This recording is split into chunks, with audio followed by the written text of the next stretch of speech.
Back by popular demand, we've got the voice of judo commentary for CBC Olympics. Josh Hagen joins us again. This time it's a quick check-in to discuss Canadian judo results from day 2, 3, and 4 at the Paris 2024 Games. Josh, how are you doing? I am doing well. It's been a wild few days, but it's nice to have a break. I've got the next day off, so yeah, it's been pretty exciting. Great hearing, your commentary work. We've been watching the matches, of course, and we've been listening along. And I just wanted to check in with you again because there's a lot has happened in the last 48 hours, 72 hours. Starting off with day 2 with Kelly Deguchi. Want to know what you thought about her overall performance. She put on a great effort against Abe compared to their previous encounters, but how would you assess, from your perspective, her overall performance? Yeah, it's tough, right? Like you're going in fighting. If there's somebody you're going to put money on that's going to win a gold medal, the two you're going to put it on is the Abe siblings going into these Olympics, and that's your first match. Like that's tough. Like there's got to be a part of you that's like, I hope to perform well, and just she's such a quality opponent.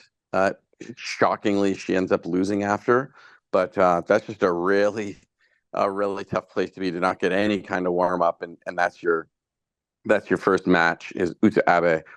Um, that's yeah, just I couldn't imagine how tough that must be seeing the draw and just going, okay, that's my match. Absolutely. Well, what's the main takeaway for her as far as her performance with Abe and overall moving forward from your point of view?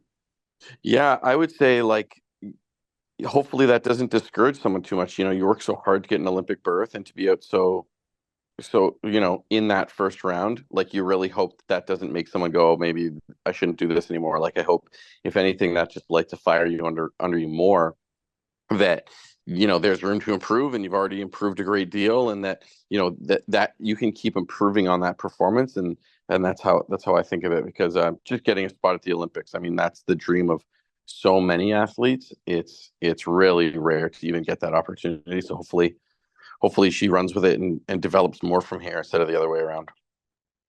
Absolutely. I read the news release by Judo Canada, and they had one of her quotes read, quote, "I lost, but I did my best today." So, unquote. Hopefully, we get to see more of her, and I'm sure we will. Hmm. Great effort by Kelly Deguchi. We're going to move on now to day 3, starting with Arthur. He showed Hmm. incredible determination, but fell short in the repechage. How would you assess his overall performance? Yeah, he was incredible. Like when you take into context the length of the matches, every one that he had. So he comes in as the number 8 seed, and his first match is against the number 9 seed and a heck of a player, Kojizoda. So beats him in extensive overtime. Just not a no easy part about that match. And then he goes into the next match, and again you've got an extensive overtime, and then you get, as a thanks for all that, you get to fight the world number 1 ranked from Azerbaijan in the quarterfinal. And so then they go, I think, 6 minutes into golden score, just a total battle against the number 1 ranked player in the world. So he gives them everything that he has for 6 minutes on top of the regulation time before losing. So that's a heck of a pathway to get to that point. And then it was a funny division in terms of how the draw sheets went. So after those 3 battles, I know he did have a break, but then you have 3 battles like that, and then to look up, and now you've got Manuel Lombardo of Italy, an incredibly dynamic player, and I think it was just a lot. It was a lot of quality player that you had to go against, and maybe with a different repechage match before Lombardo, maybe he's able to build a little more confidence going into that fight. But he always performs well. He's such a gamer and such a technical judoka, and just a human that I really pull for. It was heartbreaking to watch, but at the same time, that's a 7th place at the Olympics, and he gave it everything. So I thought it was a very, very good performance, especially considering the quality of opponent he was facing. So a lot of people watch this match, a lot of Canadians, and I'm going to assume for some it was probably their first ever judo tournament that they've they've ever seen. For that audience, how would you communicate the mere fact of, qualifying for the Olympics and making it that far to that audience? Because there's a lot that they may not fully grasp in terms of, the whole 4-year campaign, the Mhm. journey, the ups and downs. How would you tell them that story? In terms of Arthur, like how difficult that can be to even get there. Exactly, and his Yeah, effort, as you described, because he right, went up against some of the best in the world, and he's part right, of that community. He's up there, obviously. He belongs there, as he for showed sure. many times. So Yeah, the hope is that at the end of a career that's so strong, if he would get one of those medals, and I'm not sure what he's doing after this point. He's been on the international stage for such a long time now, but he's a pleasure to watch. And yeah, judo is one of the most international sports that there is. Um, 204 countries are part of the IGF. You look at the podiums where people are medaling from. There's a medal from Mexico. There's a medal from the Canadian. There is just so much talent globally, especially in these middleweight divisions. Like every country in the world has a 73 player that's pretty good, it seems. So just to qualify is completely spectacular. And then to do that 3 times, qualified for 3 Olympics and was unable to compete at the first one. Um, yeah, it's it's one heck of an accomplishment to qualify, to take a fifth at the Olympics and a seventh at the Olympics. Yeah, that his preparation pays off. When you watch and you talk to him about judo, such an analytical mind, such a great way of looking at judo and how he developed his own career. There's a reason he's as successful as he is, but there's also a reason it's so hard to get one of those Olympic and world medals. absolutely, and we wish him all the best. I mean, he's still competing in the team portion later on this week, Yes, so yeah. that's going to be great to see him fight again. I think we all want to see him fight again. And the team. Let's move on to Krista Deguchi. She had some tough battles against Sarah Leone from France and Mimi Hu from South Korea. How did her performance in these critical matches showcase her skills and determination from your perspective? Yeah, unwavering. We know the skill that she has, and sometimes, especially that final, um, it's hard to keep composure and know that your process. When you know that the process is the right one, that doesn't mean it's easy to stay on that path, if you know what I mean. So you have someone doing all these other things and sort of trusting that process and really working to get the attacks in that she got in. And I can only imagine how frustrating it is that watching the match against the Korean, let alone competing in it, seeing what that was like at the World Championships. She is not an easy matchup for anybody. And so just sort of trusting the process, working her butt off, and eventually getting what she was working so hard for, which is that gold medal. She is beyond spectacular, and it's a historical performance for a reason. On that historical bit there, can you describe the significance of her achievement for Canadian Judo and for her personally, I guess? hmm Yeah, so judo goes back to the 1964 Olympics. Canada's never had a gold medalist, never had a female gold medalist. We never had a woman medal until the Tokyo Olympics. So just someone medaling, again, that puts in perspective how tough it is in judo to get an Olympic medal. So that's pretty wild. And then from a standpoint of like what that means, um, the amount of people that came up to me in the CBC building while I'm calling these matches that didn't know me, that I hadn't met before. Elliot Friedman came up to me while I was in the booth about to go on air. For people that follow other sports, Elliot Friedman covers the Stanley Cup Finals, and he's a mainstay doing those things. And the amount of people that have come up to me and recognized me from doing those calls, I think shows the greater impact that it can have on Canadians. A lot of Canadians got to see judo that had never seen judo before, and that's thanks to her and thanks to the performance that she had. Yeah, it's almost overwhelming at times, the excitement that it created. I think it's probably the biggest story thus far for Canadian sports in terms of overall positive story, even when you compare it to the swimmer there.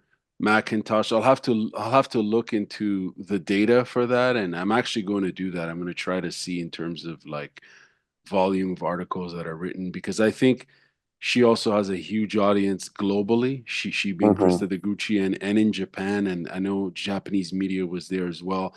And we're seeing, we're seeing clips of her interviews on digital, on TV, on the radio here. It's obviously an international story, and I think it's the biggest one thus far in terms of Canada at the Olympics. I might be wrong, but I'll have to look into the stats for that. So that's an incredible day, the day three. Moving on to day four, let's start with François Gauthier Drapeau. He showed great effort, but was defeated in the repechage. What's your evaluation of his performance? Yeah, like both of these athletes on today, but Francois, like just flirting with a medal, you know. And again, it's like those defeats are both the hardest and most exciting because you know how close he is to getting that medal. When I saw Schmidt go out, he can beat Schmidt. He's beaten Schmidt before, but when I saw Schmidt go out against Esposito, my first thought was, oh man, this guy could make a final. That's what I really thought is that he was going to make the Olympic final when I saw Schmidt go out, and I saw this opportunity in Esposito, and I'm maybe I'm projecting. I don't think this is what happened to him because I think he did perform really well. But sometimes that can almost be a double-edged sword. If he had won the match and then Esposito fought Schmidt, maybe it would be, it's funny how that can play one way or the other. I really don't think that's what happened, but in my head, it automatically, I thought, oh, this might be sort of harder in a sense, knowing the opportunities available for that final place berth. But yeah, that's tough. Like that's a really tough day. He competed so well. He lost by penalties in golden score to Esposito. Also, that Esposito match, there's an attack very early. I'm not sure if they video reviewed it. It looked like a score on my first take when I saw him throw him early in that round. I right off the bat, I thought it was a score. I, So I I don't think they reviewed it, but please yeah, continue. I don't think they yeah, reviewed it didn't. Yeah, it didn't look like they reviewed it. It sure looked like that was reviewable to me. Maybe that's like the homer pick that I have, but I thought, oh, he scored. He scored right off. So that sure as heck would have changed the dynamic. But yeah, really capable, unbelievable athlete.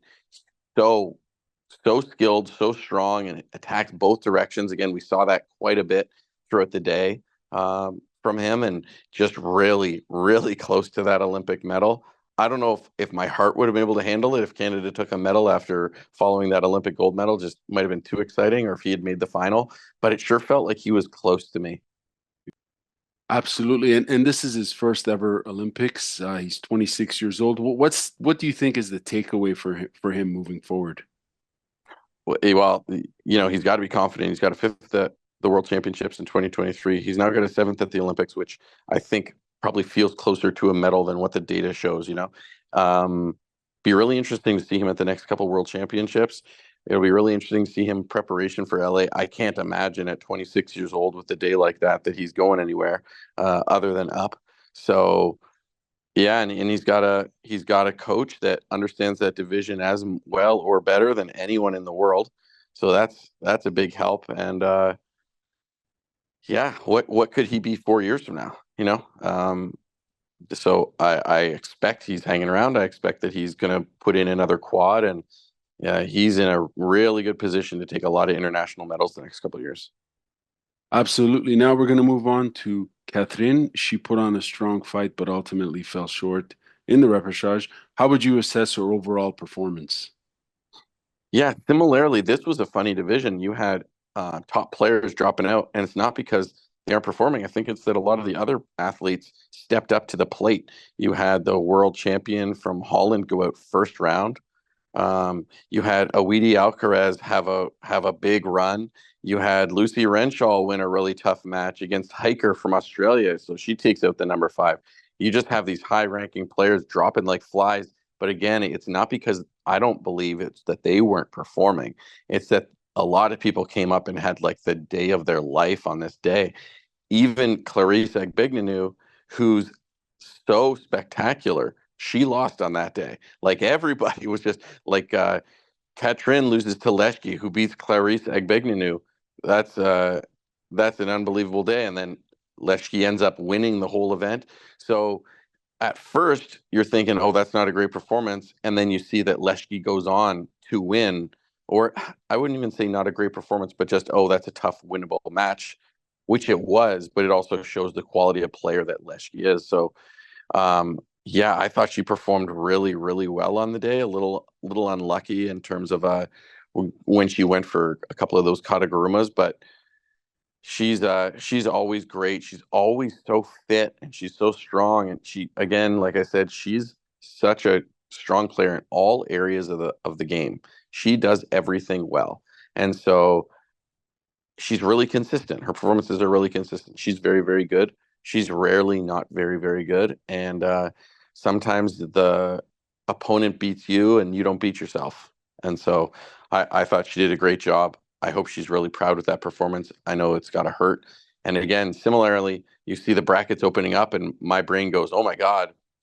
Like in both cases, you're like, this is really interesting where this can go.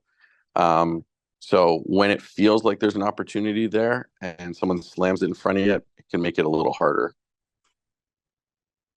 Now, yesterday you were commentating with a partner, and today you were doing it solo. If you don't mind me asking, what's your preference in terms of commentary? So the first thing is it may in some ways not seem like the biggest difference. I hope it's not the biggest difference to the audience, and I hope I provide lots of information when it was by myself. But the best way, especially, I'm not the most experienced. I've done well most of my way through a second Olympics, but when you learn to drive, when you first get in the car and you learn to drive, you are so stressed. So there's all this tension. The more driving you get, the more experience you have, the easier it becomes.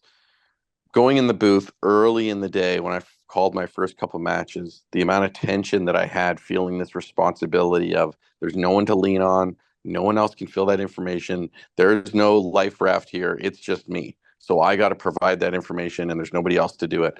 And I was physically exhausted. I literally mean that when you just because of this tension of like, I need to do this. I got nobody else here. So that was a dramatic change. I listened back to my performances, and I'm really happy with how I've been calling the matches, but I felt like there was another gear I could step into. And so with no partner there, then it was even more important for me to step that up. So it's feeling a desire to step up my performance. And then on top of that, do that while I'm alone. So it was more of a challenge to do it by myself, and even more of a challenge than I expected, I guess you could say. But yeah, I don't know. I don't know if I have a preference. It's sort of whatever needs are there. So Signa's calling volleyball and so many other sports. It's really tough. So they had her booked in, I don't know, probably two other sports today, and so I had to go out and take one by myself, and hopefully I was adequate for the audience. I think the energy between you and Signa, you guys had a really good chemistry. You know what I mean? It was dynamic. It was fun to listen to. But I found interestingly enough, I found when you called it solo, especially when the matches got really hot and dynamic, like you were really selling the action. And you know what I'm saying? I'm not saying you Right, weren't doing that the previous day. Both right, performances were awesome, but I really liked today's work as a solo commentator because like you were filling in and really communicating for all audiences, the quote unquote established judo fan and then the everyday sports fan who just happens to tune in for this sport that they may not be familiar with. You know what I'm saying? Like it was right. cool to see that shift. I have three more questions, if you don't mind me asking. I don't Sure. want to take up more of your time. They're more in terms of different audiences. No, for first time judo viewers, for someone Hmm. who's watching judo for the first time, what advice would you give them in order to fully appreciate this global sport? And how can they best understand and enjoy the matches, especially at the Olympic level? So can I go on a little bit of a rant on this one? Please, please. Yeah. Sadly, I would say just don't make your first match Krista's final. And the reason is um, the way that final ended was so difficult, and the way the ref called it. So I know that the referees are not calling the match for TV and for the audience. I know that to be the case, right? They're calling it to make sure they call the match. But what happened, and I'll walk you through what my reaction was to this circumstance. Number one, we know that Homimi from South Korea uses this tactic of attacking, and it's just good enough to often not get a penalty. So she's dropping and flopping all over the place, but these are not dangerous attacks. She's utilizing it throughout the match. She's got 2 penalties now, and we're in golden score. She goes in and does a clear false attack. They do not call mate.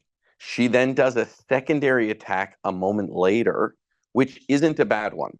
So we had a false attack clear as day, right? They don't call it, although there's been, I would say, a couple that they hadn't called, a number that they hadn't called, in fact. So then she does a secondary attack that's a decent one that I wouldn't have called Shido on. They then call mate after the second attack. So there already the reaction is just mate. Fair enough.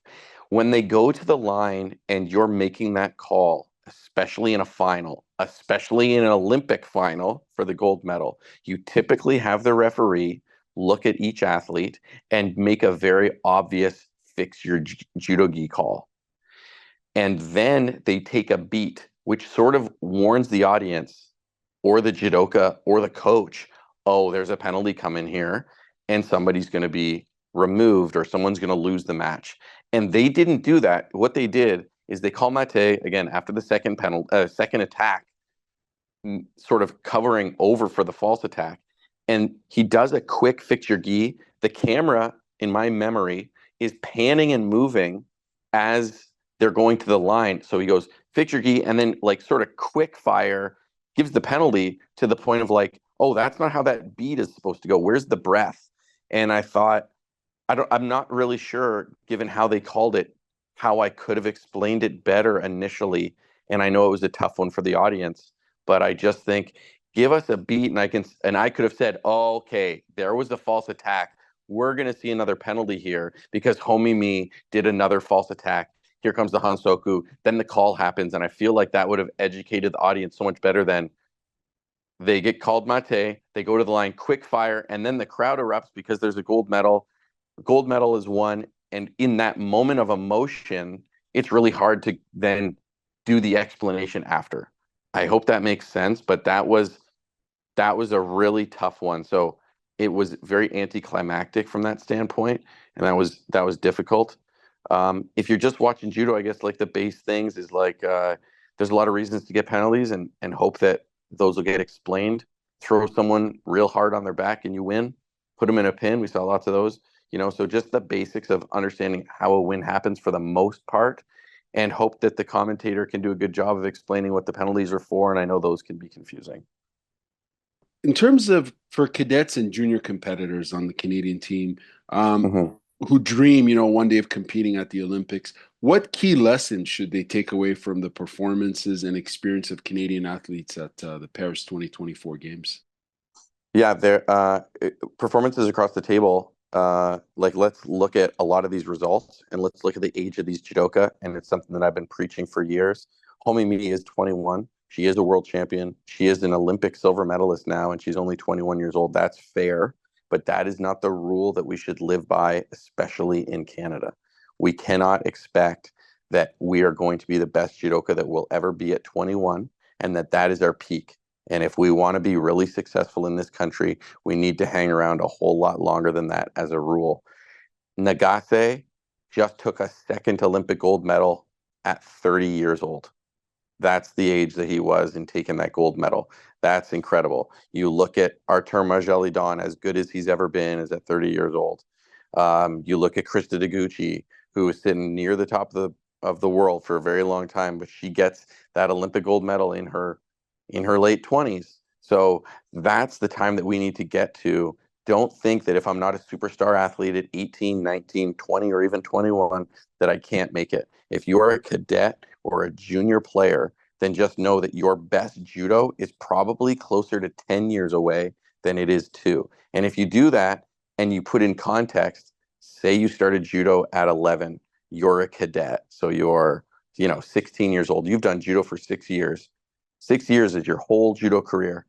If you say, I don't need to be great in 3 years, but if I'm great in 10 years, that's 4 more years than you've even done judo on top of the other 6 that you have to continue to develop as a judoka.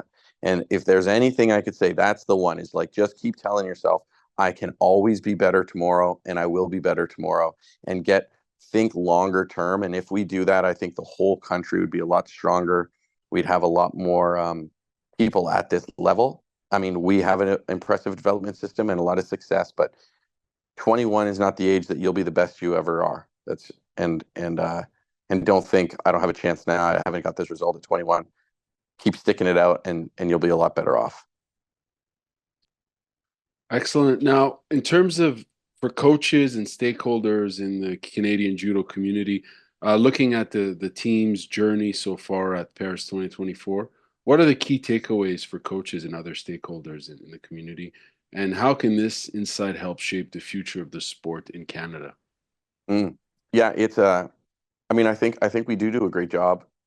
There's a lot of impressive athletes from this country. We always look to improve, and most coaches are their harshest critic. That's for sure.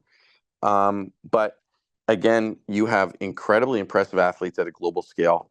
One thing that I always talk about is, like, you can never try to get away with not developing high level skill. Like, high level skill is the base requirement. You need to be incredibly skillful. You need to really understand judo, because there's great athletes everywhere, and there's so many people doing judo that there's great athletes. They are abundant. So you need to, one, make sure that you're a great athlete, that you're physically fit. Or as a coach, we need to make sure we develop great athletes, of course, but we have to build the fundamental judo skills.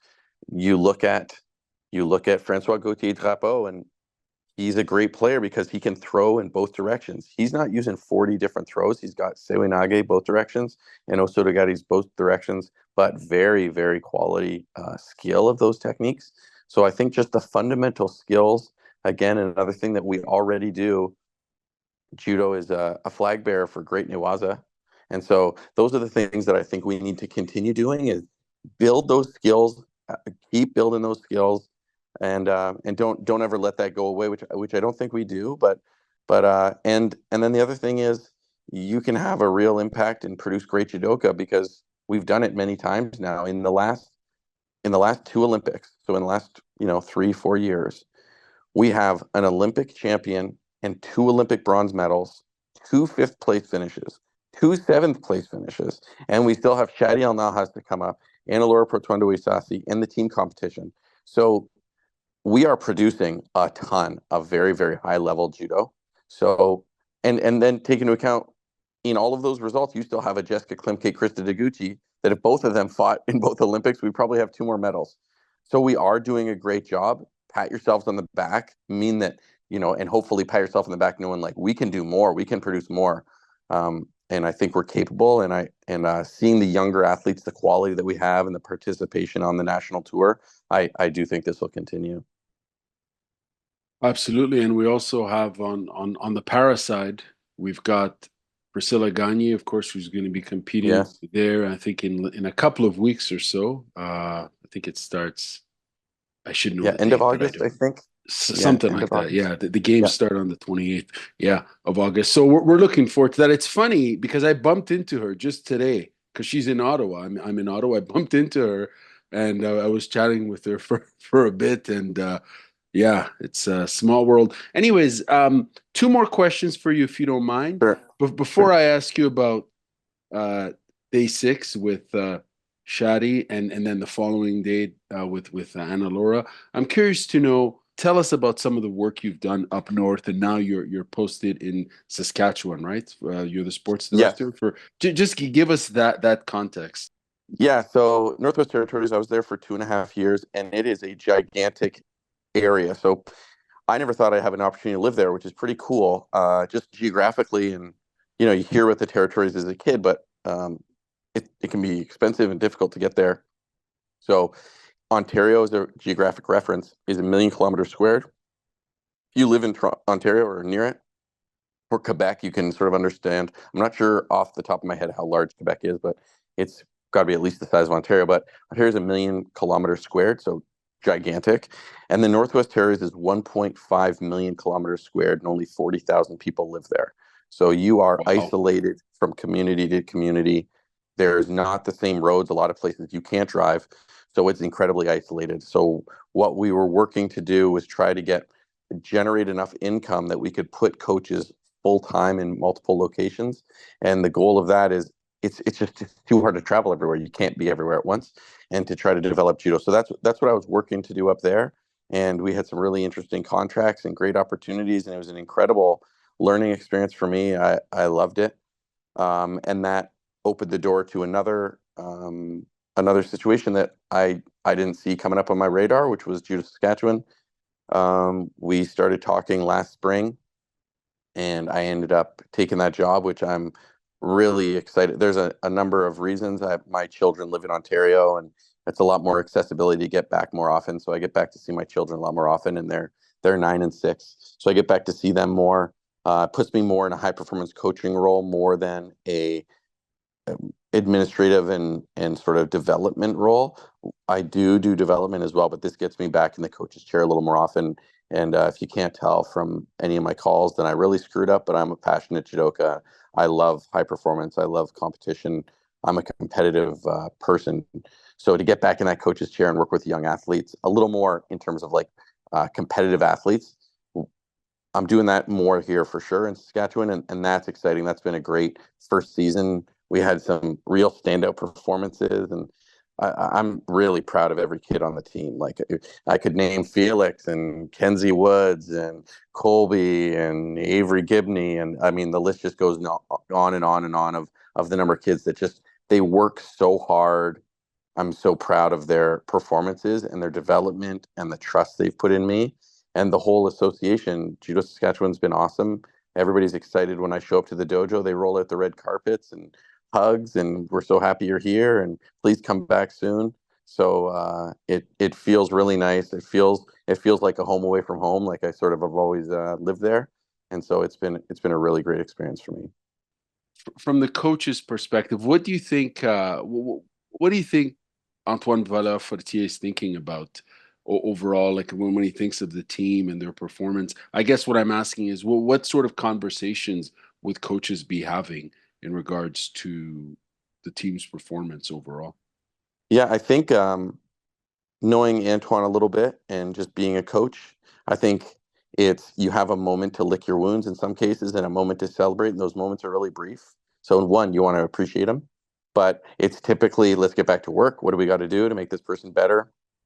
Um, you could tell when Antoine was coaching François how close he knew Francois was to that medal. I'd never seen Antoine so animated in a chair. It felt like he was just on the precipice of busting through in those matches. That was the vibe that I got. It was, oh my God, how close we are. So you could see that tension, and you could see him really doing everything he could to get through to Francois what he needed to do. And I think Francois did everything that he could. And again, if anyone knows how tough the international stage is, it's Antoine Valois-Fortier. That guy could have had even more medals than he did. So I think it's how can I prepare them better? What do they need to do? You can do all those things and still be incredibly proud of their performance. He can be proud of his performance, and he should be proud of both. And then also, okay, let's put the hard hat back on. Let's get better. And one thing I love about judo is you can always move the goalpost further away. So if every Canadian on the team took gold medals, I still think Antoine would go back and say, I know we took 5, 6, 7 gold medals, but we need to repeat, and we need to repeat and have other people win gold medals too. That's just the type of people that many high performers coaches are. And so what I expect no matter what. We took an Olympic gold medal. We've never done it before. Okay, well, next games, how can we get 2? How can somebody else take another medal? I think that would be his mindset, and I'm sure that's where it is. He's probably going back to his room and taking notes, and what do we have to do next, and how can I deliver that better? And um, yeah, It's always interesting to see, how he reacts. You're right. He's so animated, so engaged, so involved in the match. You see that on the screen. You can always expect to see, that energy. It's just awesome to see. Last question for you. As I mentioned on Thursday, day 6, we're gonna see Shady ElNahas compete, and on the following day, day 7, on Friday, we're gonna see Ana Laura. What do you what can we expect? Sorry, I'm stumbling over my words here, but what can we expect? So before we talk about expectation, I got to talk about the people. That's Shady ElNahas. I watched him grow up, and there is not a better ambassador of the sport for a couple of reasons. Number one, he is such a great player. Like this guy throws everybody in the world. So he wins in the most exciting fashion that there is. That's amazing to watch. He's kind, he's friendly, he's easy to talk to. We ran into each other at the national championships, and I said, I'd love it if you do a picture with Team Sask. Anytime, just let me know. I'm ready. Like anytime you want to take the picture, talk to the kids, had a little chat with them. This is immediately after taking a world silver medal.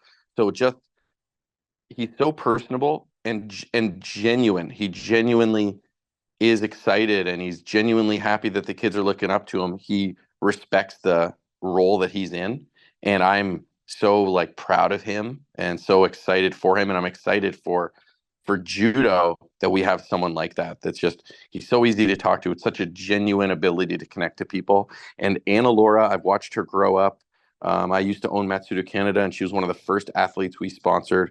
She's so humble and kind and friendly, and I love her to pieces. Like I could not be happier to see her compete at the Olympics. I know how proud she is, and that's pretty awesome to for her to just know going in how appreciative she is of that this opportunity. So that's the first thing. I'm a little disappointed that I won't get to call Ana Laura's matches. I'll definitely be watching, but I don't make that call. The CBC does, and they decided that they'd be sending me home after Shaddy's, so I'll definitely be watching. And she's, she beat some really good players. It was the 2015 Pan Am Championships in Edmonton where she beat Aguiar of Brazil, and she would have been, I don't know, maybe 18 years old at the time. So that's a multiple time world champion. So she's capable of those big moments. So we'll see. You never know what she could do. I can't wait to watch her. And Shaddy's a real threat, not just to medal. He is a threat to win. Again, like this guy can throw everybody in the world real quick. He's super dynamic. He's got this incredible reach. He knows how to use his body and get great lifts. He's got a beautiful Koichi Makikomi. He's left-handed, and a world silver medalist. Like you have a confident player that's just got more confidence in riding that into in the Olympics, and he already has an Olympic fifth. That's a recipe for success to me. So 26 second games with all that confidence, like look out. And you want to talk about a potential moment. If this guy medals, if this guy could pull an Olympic gold medal, the world is his oyster. I think he's not just ambassador for sport and judo in Canada. I think he's an ambassador for judo for the whole world. This uh, I I don't think I'm speaking too big of him to say I could see the world looking at him like they've looked at Ilias Iliadis before. That's the type of excitement and personable approach that he brings to judo. So I couldn't be cheering harder, and that I'll be doing that in the booth with my partner this time. Signa will be calling his matches, and yeah, I cannot wait for that. In full agreement. Absolutely. Hell yeah. And I think brands should be reaching out to him like right now. You know what I'm saying? Yeah, Because he's yeah. he's he's that cool. He's that dope if I can use that word. Thank you very much for your time. I know we went over a little bit, but we're really looking forward to the rest of the tournament and continued success with the commentary. Thank you very much. Hope you guys have enjoyed it, and I'll do what I can to step my game up even better. And again, this isn't my day to day, so I'm doing what I can here. And I hope the two things that I hope is that I hope that the non judo audience leaves this excited and knowing one that Canada is a force, but also understanding judo a little more. And two, I really hope that the Canadian judo audience knows that I'm trying to speak to you, and I hope I'm doing a good job, and you feel like that you're being heard as well as the general audience. Please give us more videos, bro. We want more videos. Post more videos. You know, your All right. assessments and all that. Sorry, I'm putting you on the spot. You don't have to do it. You know, give us more content. I don't want people to be like, oh, it's Josh posting again. Like, I've got better things to do. This is so obnoxious. So if people ask, then I can definitely post more things. And where we're at, I just try not to bore everybody to pieces, you know. Dude, bore them. Bore them. They need this content. They need to hear this stuff, man. It's you never know. I think there's value to it. Some people may say otherwise, but they don't matter. Keep posting. Right. Right. Take Will care, do. brother. No problem. Thank you. Bye-bye. Bye.